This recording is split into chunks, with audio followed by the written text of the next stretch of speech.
You're about to enter the world of strawberry ice and the ice cave. Let's go! You know, the league rule was you're not really supposed to take him out of that conversation. He started from absolute scratch. I would draft Aziz Ojulari or any. Nobody's doing 7-step drops in playing tackle for him. So right. It's he's almost 22 years old. Devonta Smith, same thing. You just can't. You can't do that. You can't do that. I thought that 2010 that should be in the Hall of Fame, and they put him in after he is gone. So that's why to fill the stadium. I remember you guys saying that. It's crazy. Still stands. I see that he's taken the non. But overall, that line wasn't better. No, they still. He's talking to the refs and saying, "Hey, I'm not going to get those calls." He's coming. He's coming, and he's being section 158 with me. So these guys have learned basically since they've been in the major leagues.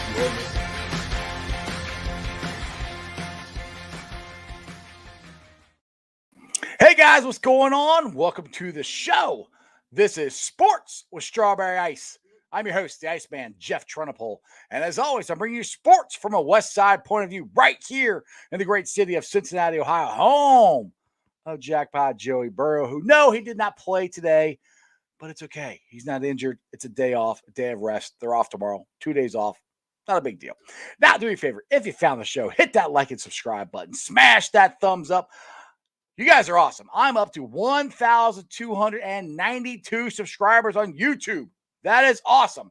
And I've got, 1,000 or something downloads on the podcast. You guys are doing great. I appreciate every single one of you guys. Now, if you're watching on Facebook or Twitter or anything like that, do me a favor. And you're not subscribed, go to the YouTube channel. Hit the subscribe button. Hit the bell for the notification. And also, if you want to support me and what I'm doing, we're also doing Super Chats exclusively in the YouTube channel, so make sure you hit that up too. Now, this show and every show is brought to you by T Properties. T Properties, quality housing for quality people. Check out the website at www.tpropertiesllc.com for all your rental property management needs and your rental need. All right, guys, got a special guest today. He's on a fairly new podcast. I think they've got like 13, 14 episodes in, but they're killing it. They've got better guests than I have. I mean, they're doing awesome. So if you guys have not checked out the Same Old Stripes, make sure you check them out. But here's my boy, Willie Lutzs. Willie, what's going on, man? Not very much, my friend. I got to say I'm doing better than the Bengals offense and a little bit worse than the Bengals defense so far through training camp. But me, I guess I'm doing pretty good then. The Bengals defense right now is a hard bar to achieve, but I'm doing good. It's a beautiful side. Yeah. Go ahead. Down there, their defense looks pretty freaking good. I like what I'm seeing from the defense. Everybody's like, "Oh, what about the offense? You're worried about it?" Like, I'm not worried about the offense. The defense, they're actually covering guys. There's very, very little space for Joe to throw the ball in. I like it. I think it's good. But like I said, I'll start really worried about it like when we get closer to the season and stuff. But we'll see. We'll see what's going on. So, what's up, man? You've had a couple Bengals on your podcast. I'm pretty impressed with you. You should tell everybody about your podcast, tell you who you are and who you had on and all that stuff. Yeah, so I'm not one that likes to plug myself, but here I am plugging myself regardless. Hey, that's what you're on the show for. That's what I'm here to do. It's too bad for my own little weird precondition about it. Regardless, so if you guys haven't already checked it out, I'm the host or one of three hosts of the Same Old Stripes podcast. Although we're the Same Old Stripes, we consider ourselves an optimistic Bengals podcast. So I guess there's a little bit of a joke there in the title. We keep it very optimistic. Billy, our co-host, is the only one that probably gets a little grumpy. And he's just got very strong opinions about very random Bengals subjects that we can all very much accept, which including he believed that Trey Hill was going to be the starting center for the Cincinnati Bengals in week 1. And at the start of the training camp, guard. Yeah, which did not happen. So regardless, make sure you check us out. We had Clark Harris on the show, who all of you guys know. He's another friend of mine who has beautiful hair. Zim's in the corner. Hey, Zim, what's up, my friend? We had Renell Wren on the show a couple weeks ago. We just had Lindsay Patterson on the show this week, and I really recommend you guys give that episode a listen. She had some really good insights as far as all things Bengals training camp go. Make sure you check us out. We're on basically every platform you can find. I had to sweat it out a little bit to try to get on Apple Podcasts when we first started the show, but we're there now. So if you haven't found us, send me an email. You don't have my email. Just send me a message, and I'll let you know where you can find it. Yeah, just DM you. It'll be all right. Yeah. All right. So let's get into let's get into the chat here because it's already blowing up here. Let's see here. There you go. Stuart, he says, give the guy a break, right? He's a broken guy trying to rebuild. I think he's talking about Joe Burrow. And I know a lot of people are worried about Joe. Look, the thing that we all should have been worried about more about is him moving around and looking like a normal quarterback. And trust me, he looks like a normal quarterback. No, the throws aren't there. Brandon Allen, I'll tell you, that dude looks really good in training camp. It's training camp, you know? So, like I said, again, I've been on the bridge, I don't know, 5 or 6 days watching on the practice. And from what I've seen, the defense in every aspect is farther than the offense. And Zach's kind of said some stuff like that on his press conference today. I got some clips of that we can play later on today. But again, Willie, I'm really not worried about the offense. I don't know how you're feeling about it, but I'm very more excited about how the defense looks, to be honest. Yeah, and like you, I don't really feel like we're at a place where we need to worry about the offense too much. But instead, I want everyone to take a step back and think about, what this defense was, this time last year, but into last season, which basically you were looking at a team that had, no Trey Waynes and no Chidobe Awuzie and no Mike Hilton. And those are your 3 new cover corners. And here's what I think is the big difference between the 2020 Bengals and 2021 Bengals. There is a sense of accountability and a sense of wanting it that I think has been instilled particularly by 2 guys. And it's the 2 guys that I believe are the best safety group in the NFL. Von Bell and Jesse Bates III have brought an accountability to this defense. It seems like everyone, Sam Hubbard's a leader on this team, but even he's kind of following their lead in terms of, this is how we're going to play in Cincinnati. This is what we want our defense to look like. When all of you guys, I know you're out there because every single one of you have something to say about that Week 15 game against Pittsburgh. We all loved what we saw. And that game, the reason that defense came out firing, it had everything to do with the way Von Bell and Jesse Bates III were playing. Now, there's a lot of other guys that had a contribution to that win. Obviously, one of our great friends, Ryan Finley, since departed. The legend, Ryan Finley. Next guy on the Ring of Honor, in my opinion, if you ask me, is Ryan Finley. He jumps the list just for that. Regardless, exactly. Yeah, you got to be happy with where your defense is, and especially hearing that Chidobe Awuzie in particular has been absolutely ridiculous in training camp, and it looks like he's been lining up against Jamar Chase a lot in particular. Those are your big dollar investments. I'd be excited, and I'd be less worried about the offense. Exactly. I'll tell you, Chidobe has looked really good. I just secondary in general has looked really good because that's what I think people are missing is because like I said, I watched they're doing goal line offense, and Joe's back there trying to. There's no place for him to throw it. There really isn't. He's trying to make these throws in these tight windows, and it's just not working. Which it's fine. It's not a big deal, but. The defense is looking that good, I think. Now, I'm not trying to get everybody hyped up that we're going to have a legendary top, 5 defense or anything.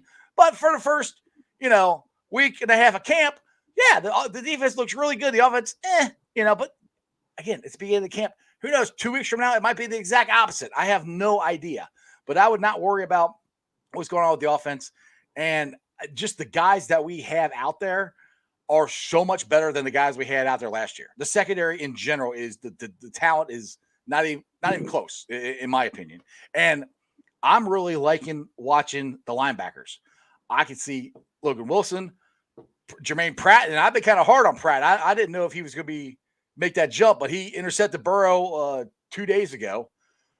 He's looking really good. Davis Gaither's looking really good. So, and in Zach's words, he says he thinks they've already made the jump from year 1 to year 2. So, like I said, all this stuff doesn't mean it's bad. And the way I look at it, too, is Joe Burrow because somebody just messaged me right before the show started asking me about Joe Burrow. I'm like, I answered him real quick. I'm like, I'm about to go on the show. If I'm worried about it, Joe Burrow hasn't played football since November. Brandon Allen played, the whole, second half of last year, pretty much. For the most part. So he's not only getting his knee healthy and trying to see how that works, but he's also trying to get back in the swing of things. So, I don't care how great you are. If you haven't done something, in a long time, it takes a little while sometimes to knock the rust off. Yeah, and I think it's a two-pronged thing for me. One, there's the rust aspect, and then two, this is all install, which is something Tyler Boyd made very clear in some of his comments to the media today. Like, we're at a point in training camp where the defense has a pretty good idea what the offense is going to be running. This is how these things are communicated. You know, the offense is kind of teeing the defense up. Not that they shouldn't be having like some high level of success.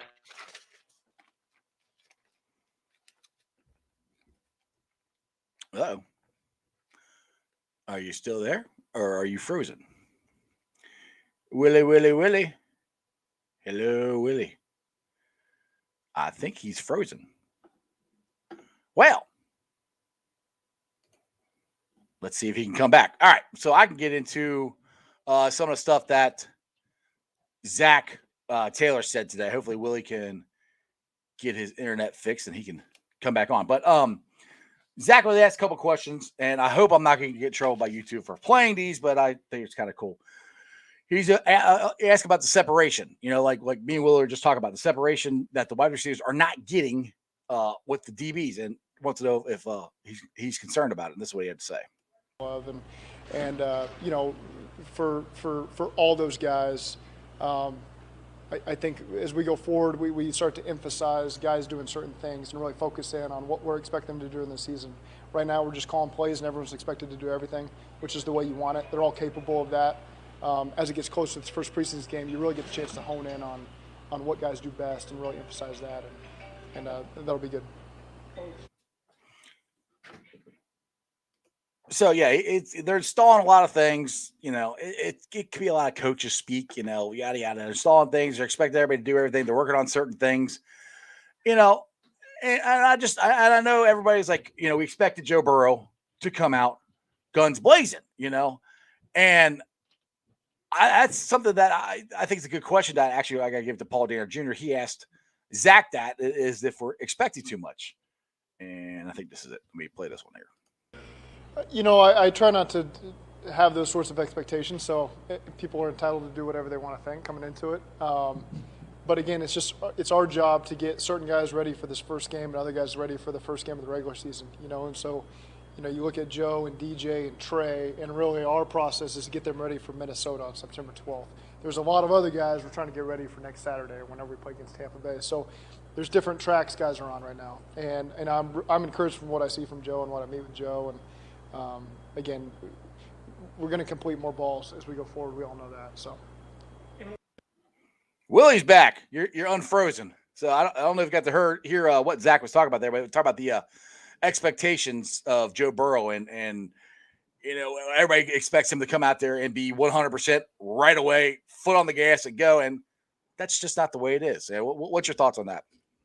Well, first of all, I'm sorry, everyone. My browser crashed on us, but it happens, man. It's the internet. Yeah.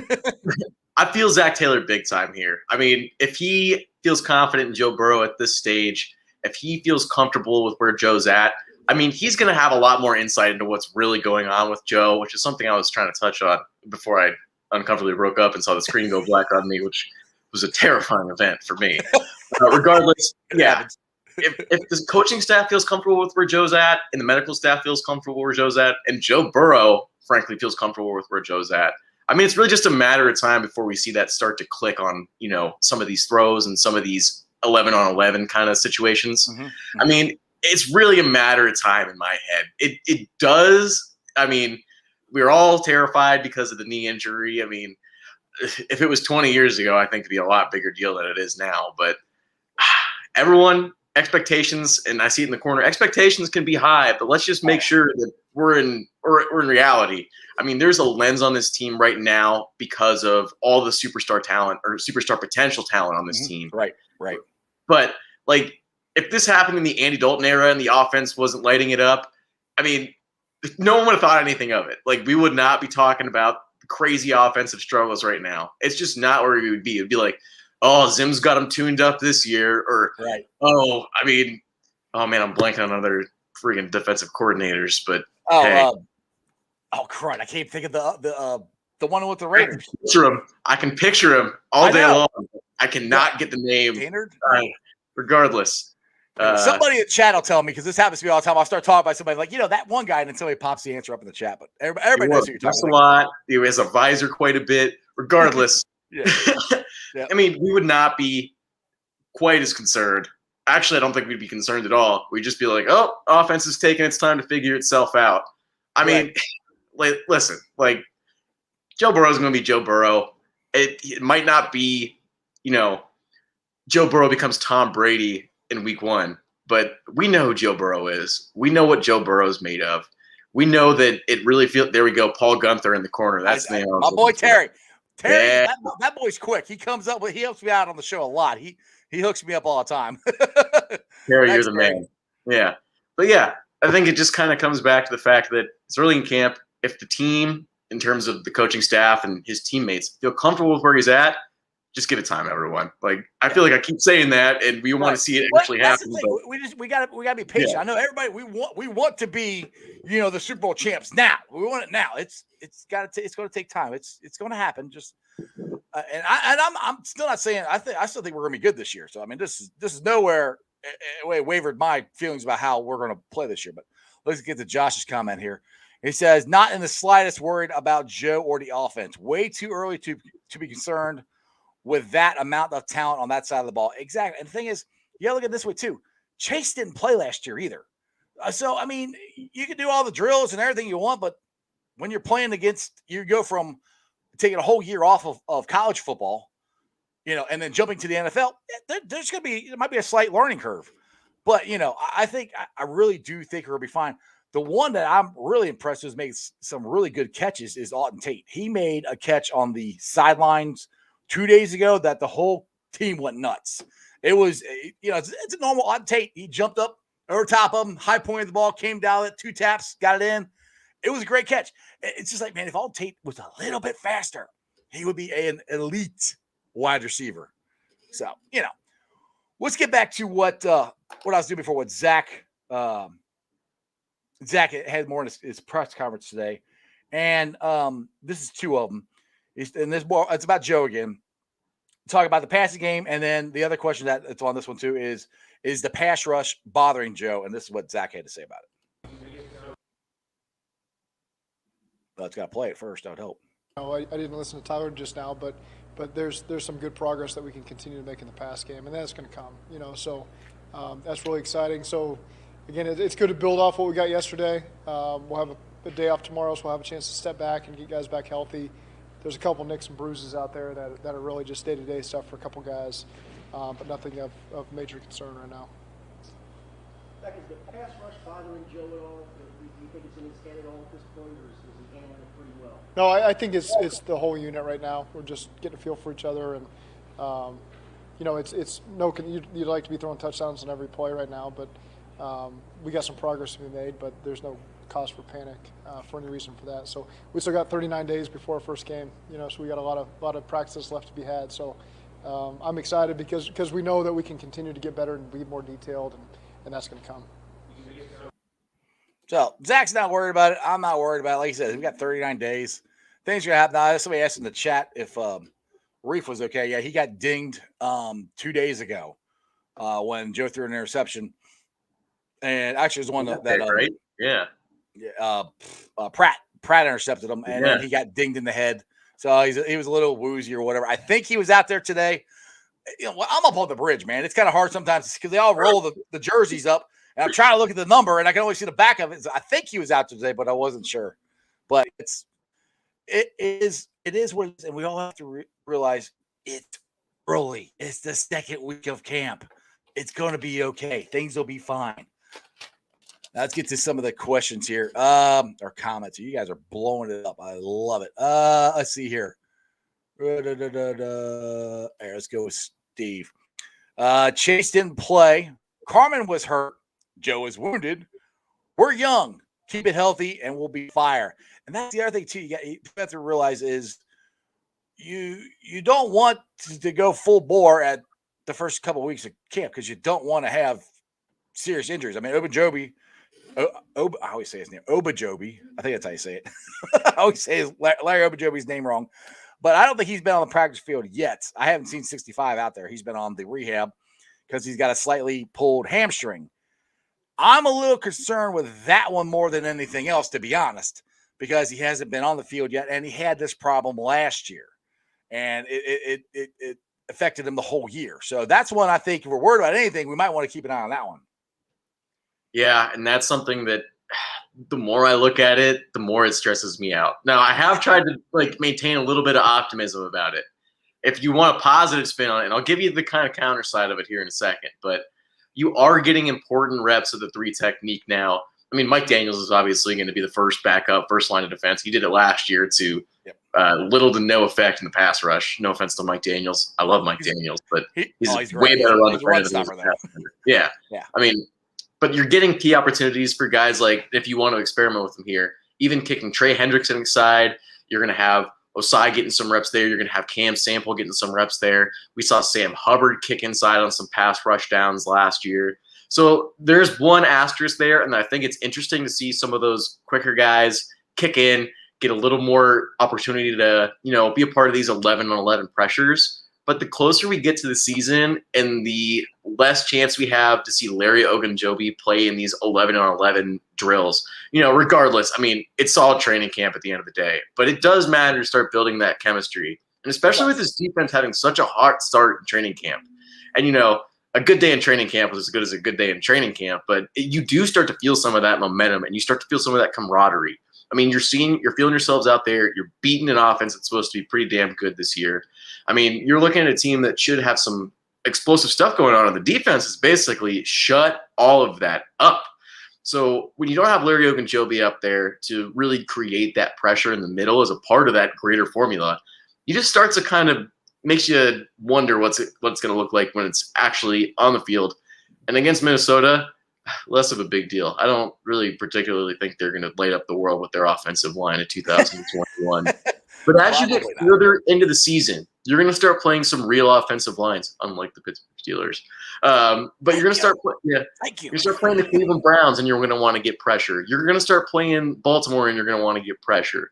I mean, if Kansas City's even got a revamped offensive line, you got to play him at the end of the year. If Larry Ogunjobi isn't the guy that's going to, be at least Geno light, the 2018 edition Geno, this team doesn't have an answer at 3 technique once again, which, I mean, how many years in a row are we going to keep saying it? Because 2018, it was half as good as it really could have been. 2019, I mean, that's kind of the downslide of Geno Atkins. Then 2020, basically got no Geno Atkins to work with, or at least not who Geno Atkins is to us. No, that shoulder killed him. Yeah, no one watching this show thinks that Geno Atkins in 2020 is the Geno Atkins we saw, in 2013. It's just not even comparable. It's like saying AJ Green in 2020 is the AJ Green we saw in 2013. Right. Totally different worlds. Well, I'll put it to you this way. I'm very excited to see the run stoppers we have. I can't wait to see Tyler Sheldon and somebody, Big Daddy Bayou, that's what I call him. And Jeff Anderson says Tyler Sheldon's going to shock some people. Man, is huge, moves very well. And I saw him today. Dude, he moves quick. For a big dude, he moves quick. And I'm watching him. And shout out to the other 2 guys that are up there on the bridge with me today. They said they subscribed to my show. They told me their names. I knew I should have wrote it down. I completely forgot. So the boys. Shout out to the boys will be on the Bengals bridge crew. But we're watching Shelvin, and he's huge, and he's moving quick. And you got him. You got daggone it. Say his name again. Larry Ogunjobi. Ogunjobi. I got to get that. Ogunjobi. When he gets to play, you also got DJ Reader. So that's another thing, too. It was actually, we're trying to nurse DJ back. So him and Joe and all these guys that are injured are ready for first game against Minnesota. But I think we're really going to be able to stop the run this year as long as we don't get killed with injuries. But we had 3 guys last year, and not one single game did any of those 3 play together on the same game. We got 4 of them this year. So hopefully that'll help. And you still got Ren too. You can't forget about him too. He's another. Yeah, you had him on your podcast. So I mean, you can't forget about him too. So we have. This is what gets me so excited about the team. We have depth. We have more depth now than we've had since probably 2015, 2014, maybe. I mean, so I'm really excited about the run stopping ability we have because when you're going to play the Clowns and you're going to play the Ratbirds, you have got to stop the run because that's how they beat us last year. I talked about it with Zim yesterday. I'll take Baker Mayfield standing back there and him having to make a decision on where to throw the ball to instead of just handing it off. Same with, and nothing against Lamar Jackson. And Lamar Jackson could still beat us throwing the ball, but I'll take him trying to beat us throwing the ball than running it. So that's what I'm really excited about our run defense. And like I said, Tyler Shelvin just got me excited today watching him move.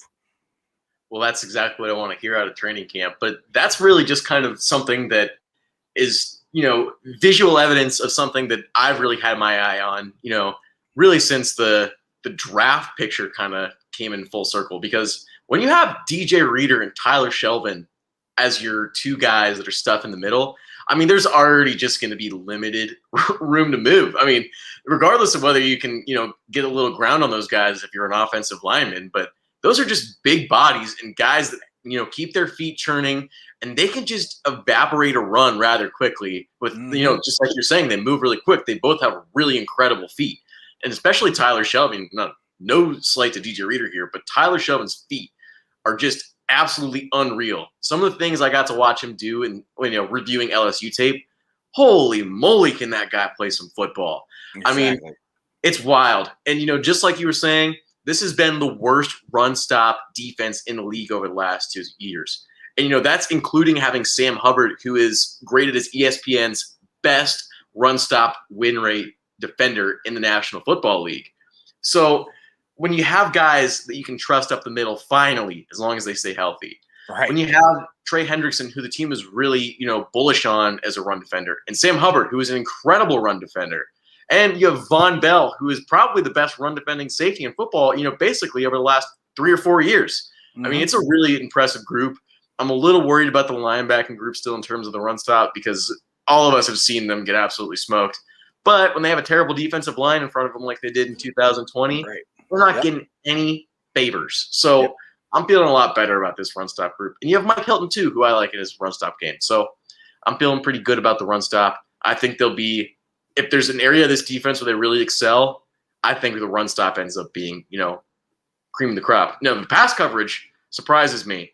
That could end up being the area that, is kind of the underdog here. But if I'm looking for an area where this defense can hang its hat on, I don't think running backs are getting very far. Now, from what I've seen, the pass coverage looks really good. Run stop looks really good. And the only one I'm kind of worried about is the pass rush. Hendrickson's gotten around. Hubbard's gotten around. I haven't seen Osai or Sampa really do anything. But, again, it's early. We'll see what happens. But and I'll give it to Zim what he said yesterday. It's awful big ask to have two rookies come in and plug and play who are, a third round and a fourth round pick to come in and really do something. So it could happen.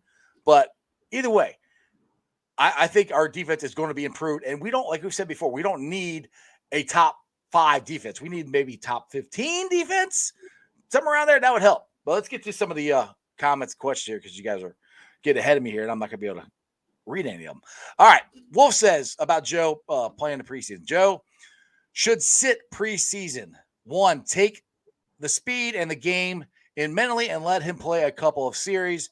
If he needs to be hit, get right, let him get hit because the Vikings are going to hit him. What are your thoughts on Joe starting or not starting out, playing in the preseason? Where are you at on that? I'm going to get smoked on this one by the football guys out there because, in reality, we'd all love to see that toughness. I'm going to play in the preseason.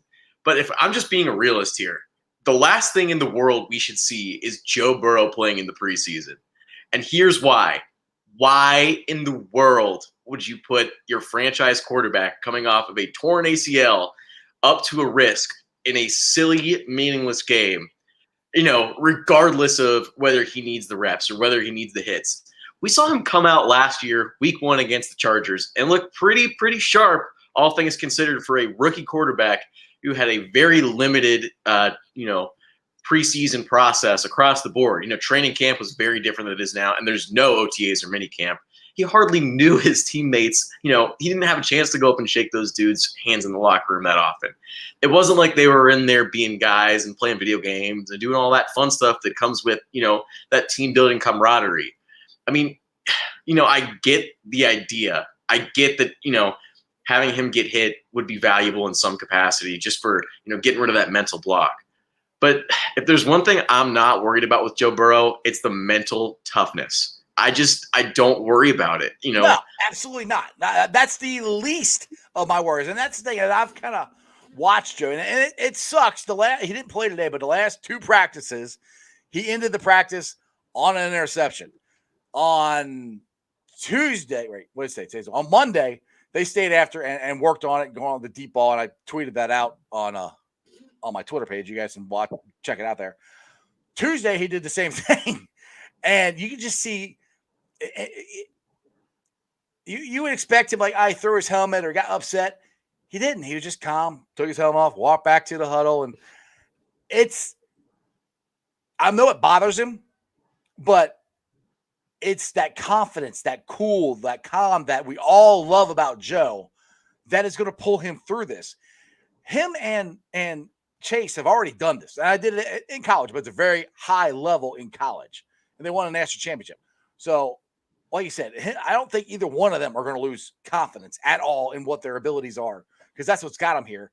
And if you just watch them in camp, they're just doing the work that needs to be done. And it's going to pay off. So I'm not worried about how Burrow is looking right now or about his confidence. And to getting to the question about if Joe should play in the preseason, I was initially against it, but I have to give it to, and it's one of the guys I met on the bridge today. He made a comment on my show when I said this a couple weeks ago, and he does make sense.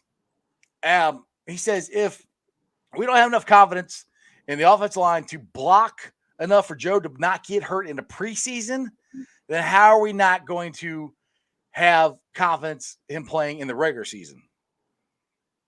You know, I get that perspective. I really do. But it's less about an offensive line question for me, as, you know, football can be such a random and unforgiving game. Like, it's just, I think everyone here remembers Kenny, or not everyone. I mean, certainly there's some very young Bengals fans out there, but the Kenny Irons situation, it happened in training camp.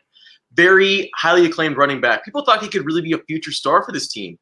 And just through, I think it might have been in the second preseason game, actually, now that I'm thinking about it. Because I remember being at the training camp when he was a rookie and being a little dude and getting really excited about getting my football signed by Kenny Irons, because that was the guy at the moment. Like, everyone was like, this is the next dude. Didn't happen because of a silly preseason injury. And, you know, not everyone gets the opportunity, like a quarterback, to be, hey, I'm going to sit back. I'm not going to do the preseason games because they don't matter and there's no reason for me to get hurt. I'm not worried about the offensive line being the reason Joe Burrow gets hurt. Let's say he has a bootleg and all of a sudden, you know, one of those, you know, who would play in the last? Is it the Dolphins that were playing in the last preseason game? The last preseason game. That's the only home game we have for preseason. Yeah. So let's just say you're at home against the Dolphins. Joe Burrow's running a bootleg action, and for whatever reason, the Dolphins linebacker gets him, rolls up, and he breaks his wrist. Like, it doesn't make any sense to me. It's just, if I was Zach Taylor and if I was Mike Brown, if I'm Duke Tobin, I'm in alignment that I know Joe Burrow wants to play. But, I mean, I don't want to risk the injury over something silly. Exactly. Jeff Anderson said he saw me up on the bridge. Were you up on the bridge with me, or you just saw me on the bridge? You were just driving. Yeah, just driving by. Oh, dude, I'm up there. Everybody's honking their horn. Who day? And someone was scaring the crap out of me. I'm like, hey, how you doing? Like, yeah, this is super fun, man. Exactly. Oh, you're with me. Okay. All right. There you go, Jeff. Okay. He was one of the guys up there with me. What's up? You think I can remember that name? That's my name. Oh, jeez. I had somebody put something stupid in the chat, so I had to block them real quick. So I'm trying to get back to where I was at before. Now, since that Bengals New Era says this, he said, Burrow isn't the same, he heard. Same as he was before he got hurt, the way he's throwing the ball. No, not right now. He's not. No, I mean, I'm not going to lie and say he's looking great. But as far as, do I think he's going to be the same Joe Burrow as he was that threw for 400 and 300 yards and, the first couple games last year with no preseason. Yeah, I think he's going to be like that. I just think it's going to take a little while to get there because, like I said, let's give the DBs credit. Maybe they're playing pretty good. Yeah.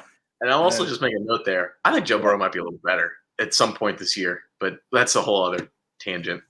Better than what he was last year? Yeah. I mean, the dude put some gas on that fastball. Oh, yeah. And see, that's the one thing that I'm kind of surprised about. And this is what cracked me up when I put the video out there. And like I said, it's from the bridge. I don't know if you saw it. It's on my Twitter.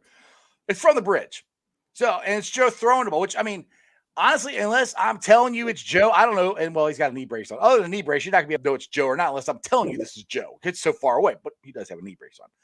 And he threw the ball, and he hit Chase in stride, But then people got on there on the Twitter line and chat like, oh, you can tell. He's not getting his legs into it. He's underthrowing. I'm like, dude, I'm on a bridge. I can't even tell that. I'm like, so, I mean, there are some balls that he has underthrown, but there are some he's overthrown too.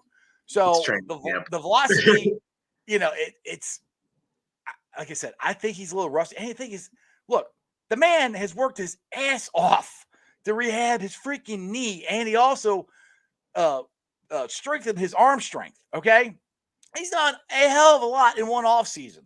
So let's just give the guy a break. Just relax. That's what I think. That's why I think Zach let him have the day off, which I don't think it's a bad thing. He let him have today off. They're off tomorrow. He can because when he plays football, he can't really rehab his knee. So he can do some stuff on his knee, rehab, chill out, get a mental break, get ready to go. One last comment on that subject. Right. We're talking about practice, man. It's not even a game. Practice, man. every time somebody says that, you go back to Allen Iverson. Practice, man. Not the thing, not the game. Not the thing I live and die for. Is practice. I love that. Oh, all right. Let's see here. I like this one. The Squealers are the new laughing stock of the AFC North. Let's talk about the Squealers. And the thing that irritates me that happened by the way, how much time you got? We've been talking for a while now. You got time or you need to get going? You need to give me a time. I can give you another 5 or 10. Okay. All right, cool. Yeah. You know how the media went off on the Bengals. Oh my goodness, they didn't protect Joe Burrow. They went and drafted Chase, even though from the guys that are going to start on the offensive line this year compared to the ones that started last year, there's only 2 that started last year that are starting this year. It's Hopkins and Jonah Williams. But no, we did nothing for the offensive line. But the Squealers, who lost 2 very important players from their offensive line, which wasn't very good last year, draft a running back. And then asked me, oh my goodness, the Steelers did it again. They got a running back. But their offensive line is crap. So if the Bengals do that, what are you guys doing? That's what drives me freaking nuts. It's the narrative that the Squares can do no wrong, no matter what they do, because there's probably still going to be some experts that pick the Squealers above us. Man, it's a funny thing these days when I see people picking the Steelers to go anything other than 8 and 9 at the very maximum, because frankly, like when you look at that roster, and especially when you look at the depth chart on the offensive line, I mean, you're already dealing with a Ben Roethlisberger who is no longer the Ben Roethlisberger who can survive in the pocket and, make some moves, get out of the way, take a hit. It's just not the same guy. And there's people saying he's really focused on his diet this year and he's lost some weight. I've seen some pictures of Ben Roethlisberger. He looks like exactly the same Ben Roethlisberger we've watched for the last. He don't look any skinnier to me, dude. Yeah. It doesn't scare me. Najee Harris, I think he's going to have a nice rookie year, but that offensive line isn't going to do him any favors. He's going to be fighting for every single yard. And we keep going through Steelers offensive coordinators too. It just seems like they never find a guy. Now, Matt Canada is supposed to be the guy up there. Was it Randy Fincher or however you pronounce that dude's last name? That guy was a travesty. It's all a mess. So it's just because they can't get along with Ben. I don't think it's Ben because Ben's the only one's always there, and the offensive coordinators always leave. I mean, the Super Bowl winning quarterback is always going to win the room at the end of the day, but the offensive coordinators keep going out for a reason, and the quarterback isn't making them look better, and the quarterback isn't making his talent look better. I mean, Juju Smith-Schuster, for what it's worth, hasn't been the same guy over the last couple of years. But Ben Roethlisberger has also left some plays on the field that I really feel like, we've seen Smith-Schuster convert those into bigger plays. And he hasn't been playing outside as opposed to playing in the slot more. But I think still, they're holding back Juju a little bit. And I don't like Juju very much as a player. He's not a guy I'd want to pay a bunch of money to have on my team, but he's not a guy, and he's a good receiver. Chase Claypool's a good receiver, but their offense is going to be held back by that quarterback, and that quarterback is going to be held back by that offensive line. I don't see that offense scoring very many points this year, and you might see them. If I had to put money on today, the Steelers will rank 32nd of 32nd in total points this year. Well, I'll put it to you this way. Vegas has the Bengals. I'll talk about this on my show a couple of times. The Bengals has the Bengals only winning like 6.5 games. Dude, I'm not a betting guy, but I'm going to make this bet. I keep saying I'm going to do this. I haven't done it yet. We're going to win more than 6. We got to win 6.5. You got to win 7 games. We're going to win more than 7 games, I think. I mean, I don't know what your thoughts are on the if you're good on or want to give your season the rankings or the record. There we go. I'll get the word. Yeah.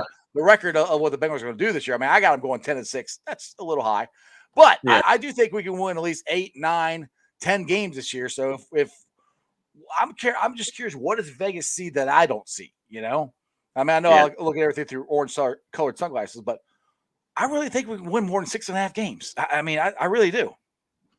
Yeah, and I'm not even ready to give my record prediction yet. I haven't done it. We did a little bit on the Same Old Stripe show and the schedule. We kind of went through the schedule for a little bit, but I'm not ready to give my record prediction yet. I want to see a few more things in camp.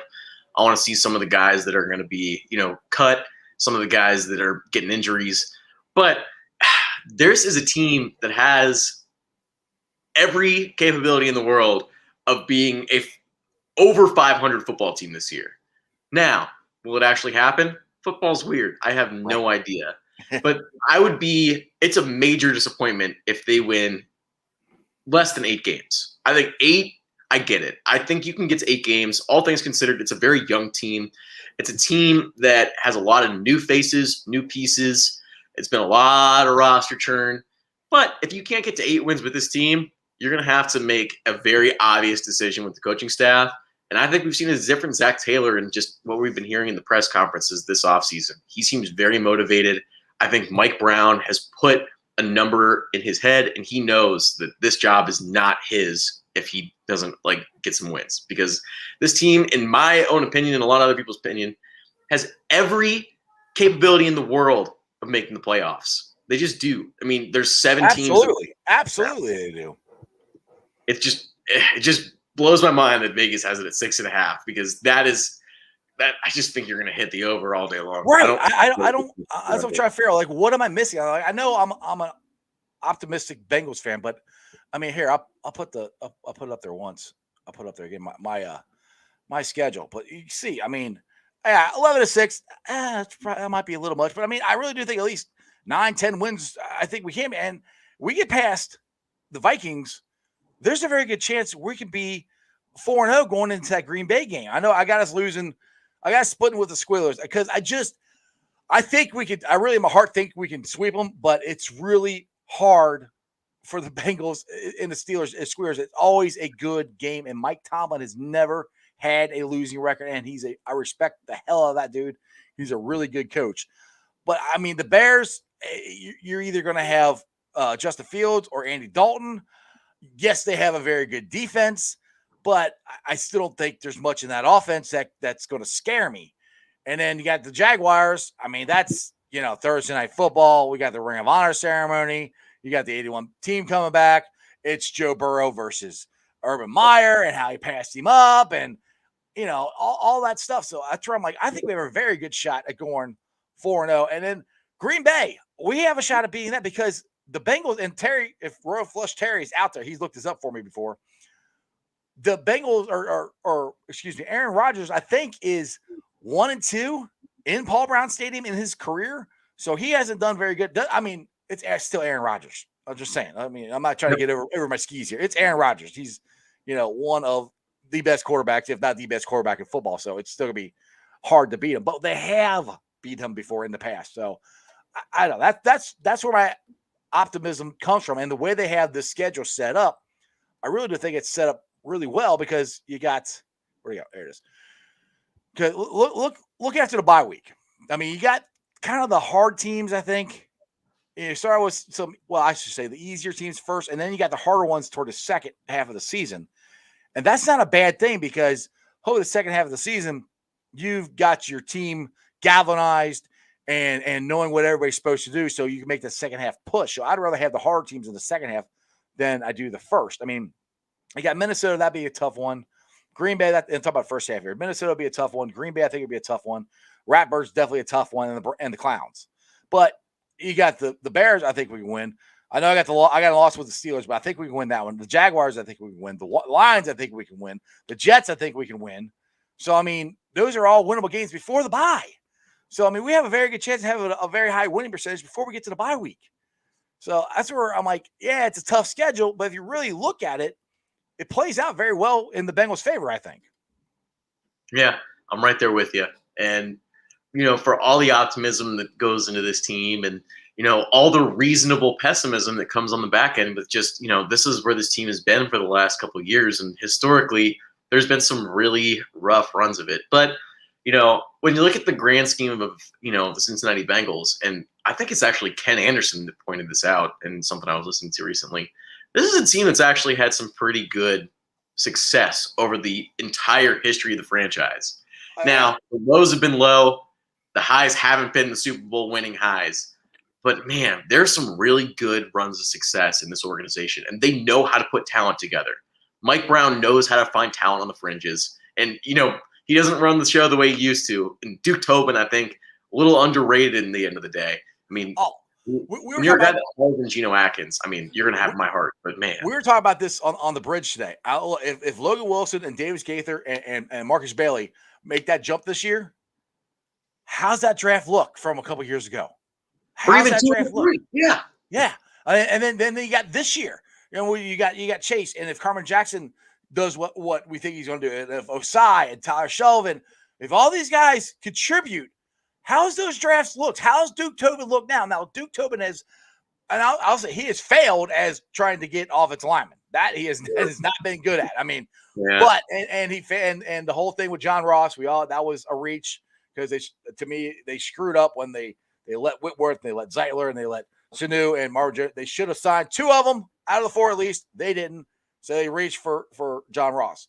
But after that, if you look at the last two drafts, I think they've been awesome. Now we'll have to wait and see what everything, but so far, it looks like he's done a great job of drafting. And when we went to 5 straight playoffs, he hit on damn near every draft pick. Almost everybody was contributing from those drafts. And that's what got us to one of the most talented teams in football. So I like Duke. I'm a big Duke fan. I do Duke Tobin, not Duke Blue Devils, just to clarify. Yeah.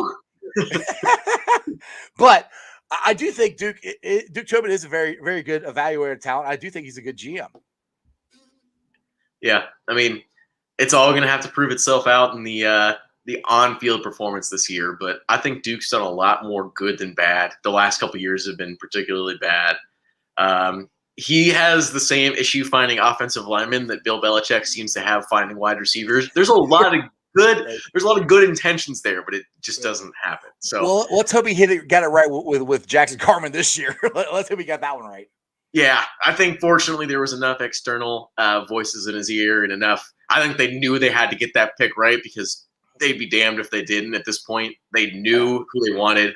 I mean, I think Tevin Jenkins will end up having a nice NFL career. Liam Eichenberg, I'm less sold on. And Walker I was like Leatherwood. Leatherwood was my dude. That's who I wanted to get, but the Raiders got him. Yeah, that was an overdraft in my opinion. Definitely. Yeah, that's why I thought Leatherwood would be the second round. I didn't think he'd be a first rounder at all. Well, I'll tell you what. I think Osai is a guy that I had graded in the first round. Actually, I don't think I know he was, and we got him in the third round. So yeah, there's some people that had him in the first round. Yeah. I was one of them. I think he's a game wrecker when he gets it going. He has that loss in potential, and it's kind of insane when you really watch some of that Texas tape. Exactly. All right, Willie, you said about 10 or 15 more minutes, and that's probably been past that. I have been keeping track, but I appreciate you coming on the show as always. It's an absolute blast talking to you. Yeah, cheers, everybody. Yeah, tell everybody about your podcast and what you got going on. And you still writing for Last Word on Sports? You still doing that too? Yeah, I have Last Word on Sports going on. Make sure you check me out there. I'm going to have about 6 articles a month every month. And actually heading into the season, there's going to be a lot more coming from me on that front. We'll have a lot more. I like to really evaluate what's actually happening on the field, and I've kind of evaluated all of 2020 to death, so I'm pretty sick of it at this point. Taking a little breather, getting my kind of stuff collected here for the regular season, but I'll have a bunch more for you guys. But Same Old Stripes, we're going to start doing 2 episodes a week starting into the regular season, and some in the actually as preseason games kind of kick off. We're going to have, usually, here's how we're going to do it. We'll have a beat writer on Thursday from the opposing team. So you guys will have a nice little taste of what it looks like to play your opponent every week. Plus, we have a really fun cast. Me, Tyler Olson, and Billy Heenan. I mean, we just have a lot of fun on the show. I think you guys will really enjoy it if you enjoy Jeff's show, Sports with Strawberry Ice. Very much fun to be on this show. I have a great time every time I stop by, which is twice. But hey, I'm having a blast. I'll have to get you on more. That's what that means. All right, well, I appreciate it, man. You guys make sure you follow him, download the Same Old Stripes, follow him, watch it, or read his articles on Last Word on Sports. And other than that, Willie, who day? Who day? All right, guys, that was cool. Hope you guys liked it. I gotta get to this comment here Terry had on there, and I might have to accept this. Let's see, Ice. Let's make a deal. If the Bengals defense holds the Vikings to 220 yards or less total offense, you have to call Lou Armadillo by his actual name. Deal. I got you. And hold me to it so I don't forget, or make sure you remind me, Terry. so I'll remember that. So I would call Lou Armadillo by his real name, and I will be glad to do it because the defense will be playing really well. And if you listen to what I'm saying here, Terry, which I'm not mad, the defense is looking really good. I mean, it is. The thing that drove me nuts last year was watching those DBs back 25 feet off the wide receivers, which that's an exaggeration, but they kept backing off of them. They ain't backing off of nobody right now. They are right up on them. So I am very excited about what Lou might have. All right, let's get a couple more comments here. Let's see here. Get low. What's up, buddy? Where you been at? Get low. Get low. Get low. Get low. Get low. Oh, sorry. Okay. Mike Brown is loyal to his draft picks and have no problem paying them. That is absolutely true. I don't know what. So you guys, let's see here. Oh, Terry. Yeah, you're not a Lou fan either. It's not that I'm not. Put it this way. I understand better of what he's trying to do. Last year, I didn't understand at all what he was trying to do. My problem with what he did last year, like he's trying to get a morphy defense where he has guys who can rush the passer and can drop back into coverage.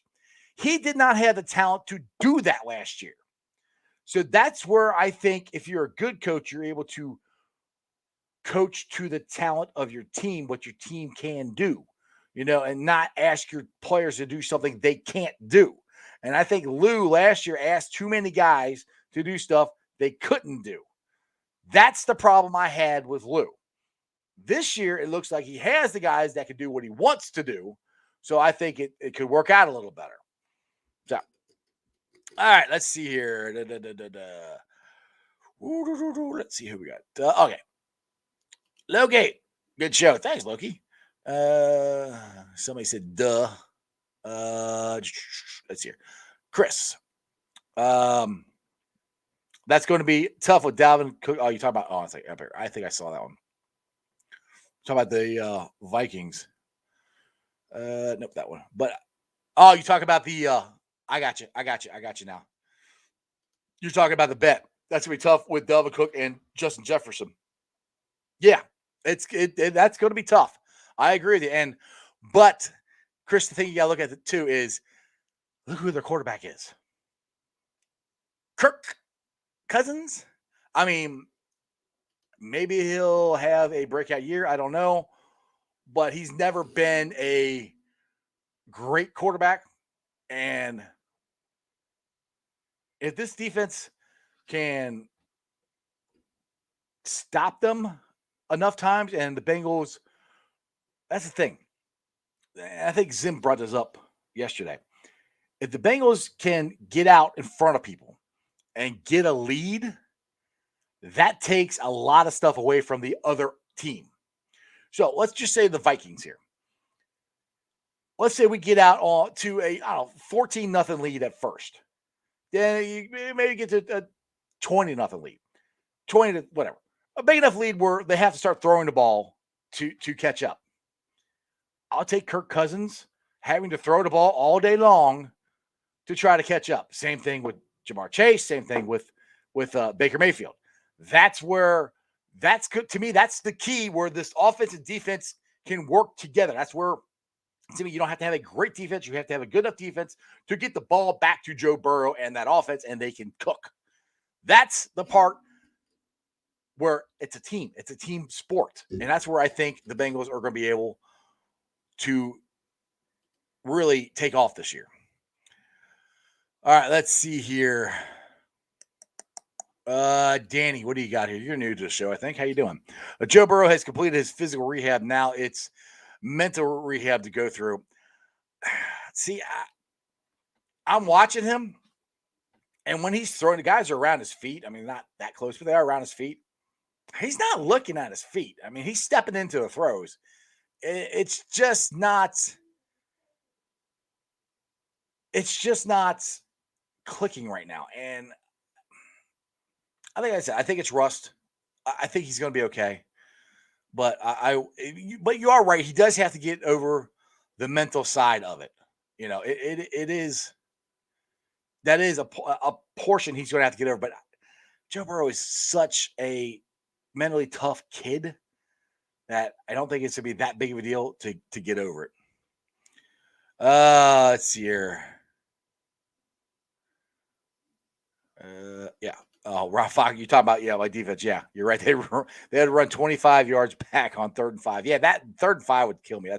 That's the part that ticked me off about Lou and his defense. Man, I'm trying to get to you guys' questions. I really am. But so you guys are awesome today. All right, Jeff, about the Vikings. Vikings defense the last 2 years have been very bad. It's going to be a great time. Yeah, but I'm not going to be that confident about a Zimmer offense or Zimmer defense, Mike Zimmer defense. Yeah, they haven't been that good. It's still Mike Zimmer. Matt Ritchie's calling me. I'll have to call you back, buddy. I'm on the show. But I'll always respect Mike Zimmer. So yes, the Vikings defense hasn't been that good the last couple of years, but it's still Mike Zimmer. So we'll see what happens. You're saying since the Bengals new era, we should run over to Vikings. Dude, I think we have a great chance, and I can't wait to see Joe Mixon.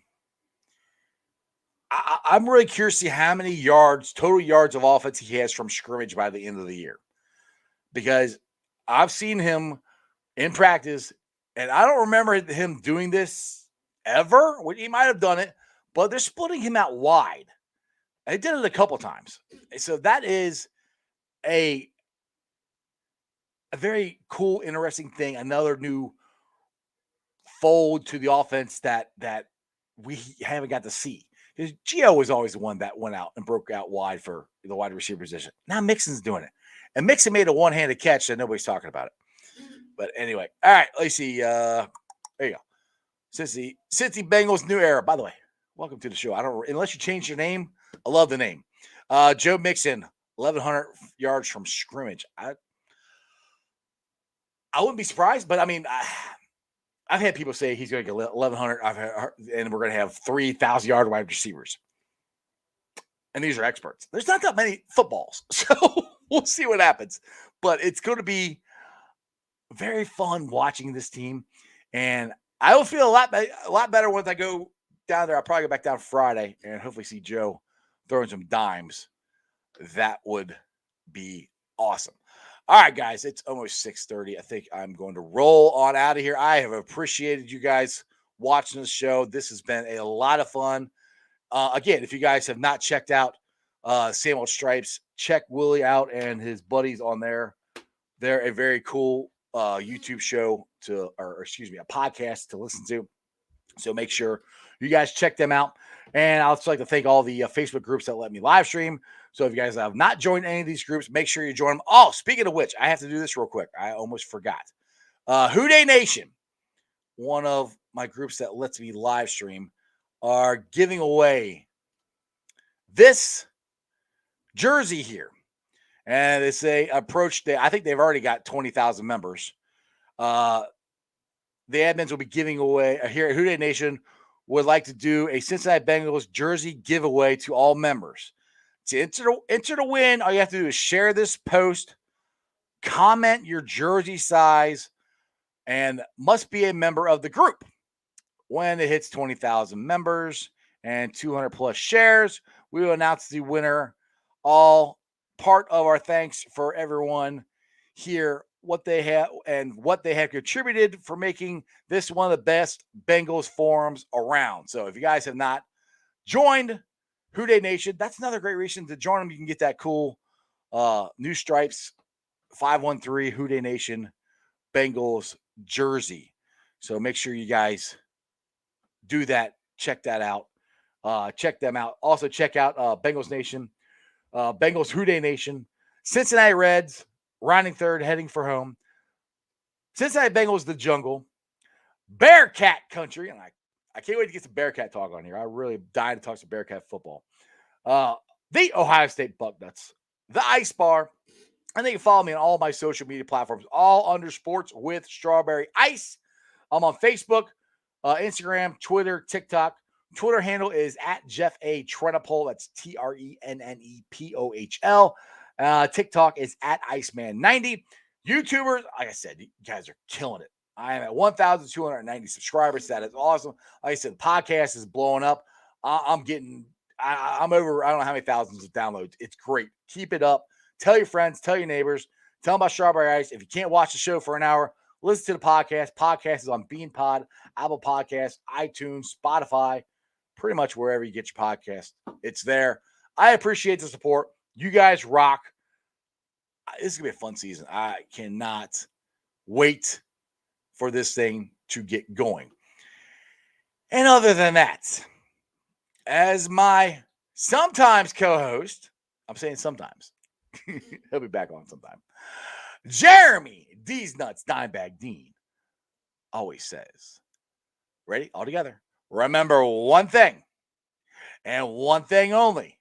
And that is, if you don't live in Cleveland, you live in Cincinnati. Houday. I messed up the line. Sheesh. Hey, I'll be back on the bridge Friday. It was great meeting the two guys I met there up on the bridge today.